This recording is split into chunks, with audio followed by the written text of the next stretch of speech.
Assalamualaikum warahmatullahi wabarakatuh. Perkenalkan, nama saya Siti Aisyah dengan NIM 2003-20029, Prodi Agribisnis. Pada kesempatan kali ini saya akan menyampaikan materi pertama perkuliahan Manajemen dan Resiko Bisnis untuk memenuhi tugas. Baik, langsung saja. Budaya resiko peduli. Resiko atau risk-awareness culture adalah suatu pola perilaku semua personil atau pegawai dalam berinteraksi dan berpersepsi pada suatu organisasi yang mempertimbangkan resiko dalam setiap proses pengambilan keputusan dan cara melakukan pekerjaan secara berkelanjutan. Keberhasilan mengkomunikasikan dan mengintegrasikan manajemen resiko dalam sebuah organisasi tidak terletak pada tekniknya, akan tetapi tergantung pada seluruh pegawai organisasi selaku mengambil dan mengelola resiko pada organisasi tersebut. Selanjutnya, tahapan pengembangan budaya resiko.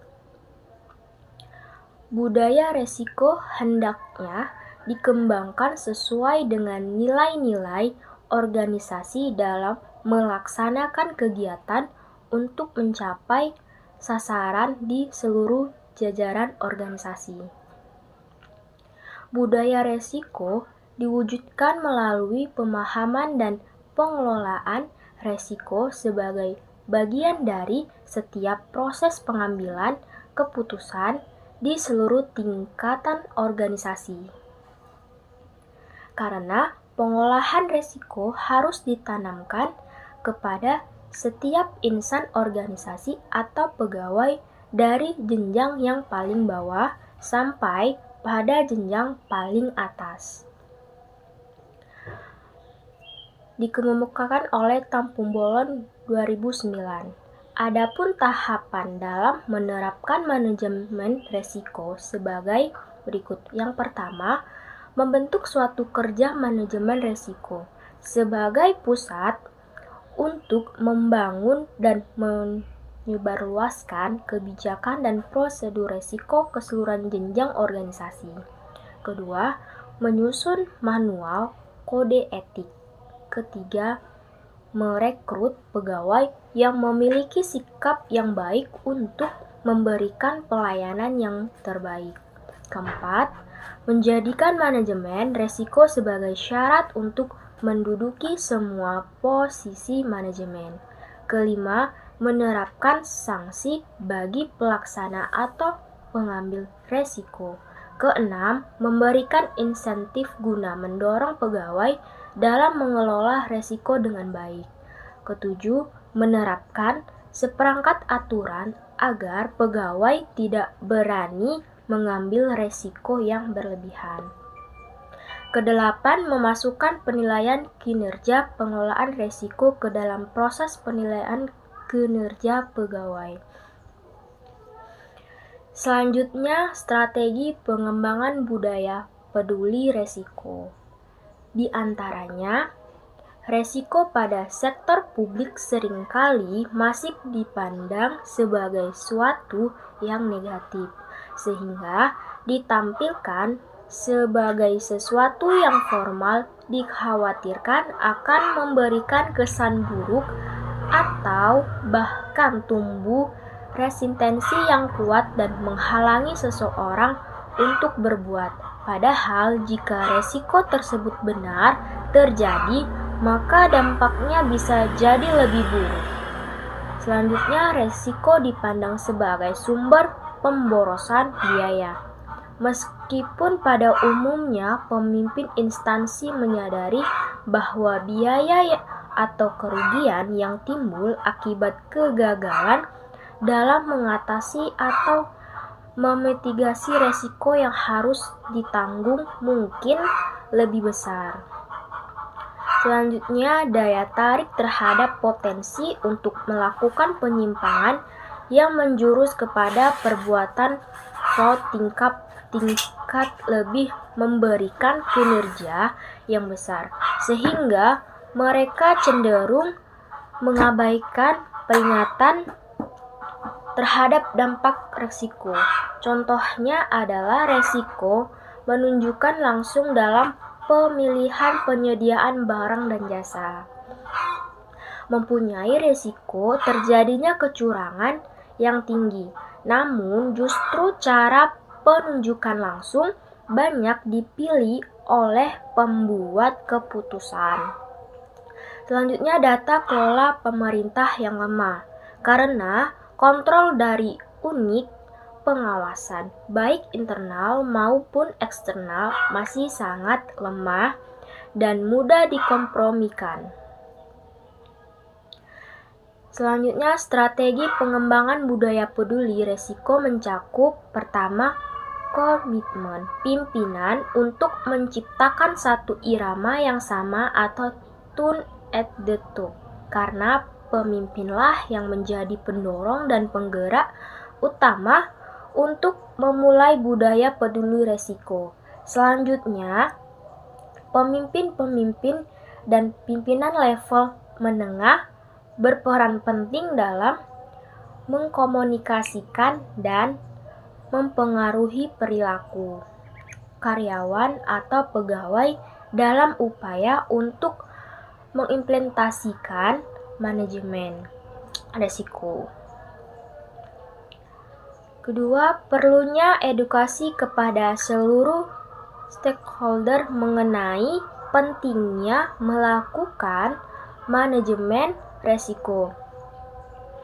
Hal ini supaya stakeholder yang terkait dengan organisasi kita dapat melakukan manajemen risiko dengan standar yang sama.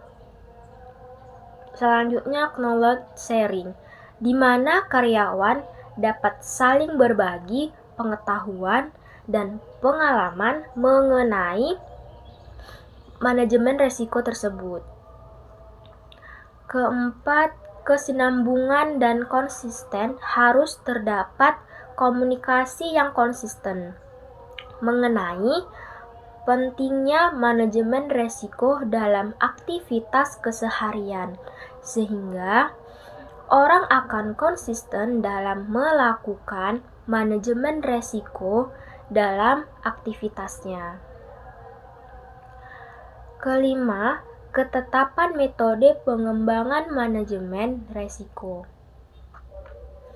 Prosedur harus didokumentasikan, disosialisasikan untuk kemudian diimplementasikan dalam keseharian pengambilan keputusan. Hal ini supaya jelas dan tidak terjadi kebingungan mengenai langkah apa yang harus diambil. Lanjut ke manajemen perubahan. Pertama, manajemen perubahan. Manajemen perubahan adalah wujud pendekatan melalui suatu prosedur untuk mengubah individu, tim, dan organisasi yang berlangsung secara terus-menerus untuk memperbaharui sebuah organisasi. Perubahan ini berhubungan dengan arah, struktur, dan kemampuan untuk organisasi tersebut tetap survive dan bahkan mencapai puncak perkembangannya menuju kondisi masa depan yang baik. Manajemen perubahan atau change management sering dikaitkan dengan manajemen sumber daya manusia, karena yang menjadi objek utama perubahan adalah sumber daya manusia. Change management dalam suatu organisasi umumnya dilakukan dengan perubahan kebijakan yang sederhana hingga kebijakan yang kompleks dan berpengaruh terhadap perubahan organisasi. Kedua, tujuan manajemen perubahan mempunyai manfaat bagi kelangsungan hidup suatu organisasi. Tanpa adanya perubahan, maka dapat dipastikan bahwa usia organisasi tidak akan bertahan lama. Perubahan bertujuan agar organisasi tidak menjadi statis, melainkan tetap dinamis dalam menghadapi perkembangan zaman. Kemajuan teknologi di bidang pelayanan yang berkualitas, setidaknya ada 3 tujuan manajemen perubahan yang menjadi dasar dari perlunya perubahan di dalam organisasi. Di antaranya adalah pertama, untuk mempertahankan keberlangsungan hidup organisasi, baik itu jangka pendek maupun jangka panjang. Kedua, untuk menyesuaikan diri dengan perubahan yang terjadi di lingkungan eksternal atau sikap tenaga kerja, perubahan strategi korporasi, perubahan teknologi dan peralatan dan lainnya. Serta di lingkungan eksternal, perubahan pasar atau peraturan hukum, kebijakan pemerintah, teknologi dan lainnya. Ketiga, untuk memperbaiki efektivitas organisasi agar dapat bersaing di pasar ekonomi modern. Upaya ini termasuk perbaikan efektivitas tenaga kerja, perbaikan sistem dan struktur organisasi, dan mengimplementasi strategi organisasi. Lanjut ke tipe perubahan. Perubahan terdiri dari 3 tipe perbedaan, di mana setiap tipe memerlukan strategi manajemen perubahan yang berbeda pula. 3 macam perubahan tersebut adalah: yang pertama, perubahan rutin, di mana telah direncanakan dan dibangun melalui proses organisasi. Yang kedua, perubahan peningkatan yang mencakup keuntungan atau nilai yang telah dicapai organisasi. Ketiga, perubahan inovatif yang mencakup cara bagaimana organisasi memberikan pelayanannya. Keempat, komponen manajemen perubahan. Secara umum, ada 8 komponen pada manajemen perubahan, antara lain: pertama, tujuan perubahan; kedua, aspek strategis yang perlu diubah; ketiga, strategis perubahan yang diterapkan; keempat, sumber daya; kelima, pimpinan perubahan; keenam, agent of change; ketujuh, organisasi; kedelapan, target audiens yang pasti. Selanjutnya, tingkat manajemen perubahan dalam organisasi. Sehingga dalam sebuah organisasi terdapat beberapa tingkatan manajemen perubahan.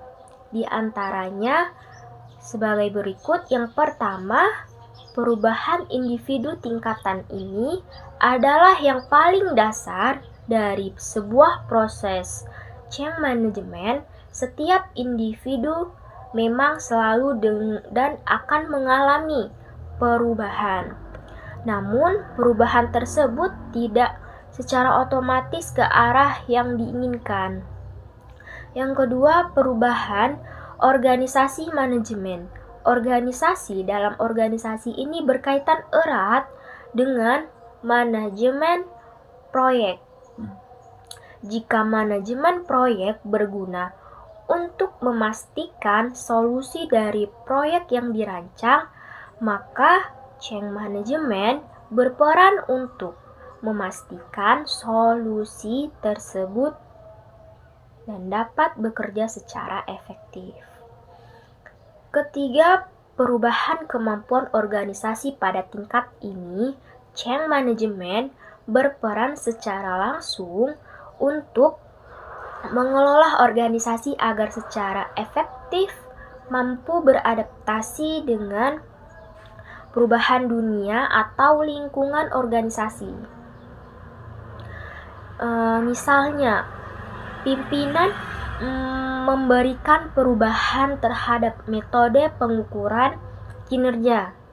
Sebelumnya yang dinilai tidak dapat mempengaruhi untuk mendukung tercapainya target organisasi. Sehingga inisiatif seorang pimpinan di sini sangat dibutuhkan demi mencapai kemajuan organisasi. Mungkin itu saja yang bisa saya sampaikan, lebih dan kurang saya mohon maaf. Wassalamualaikum warahmatullahi wabarakatuh.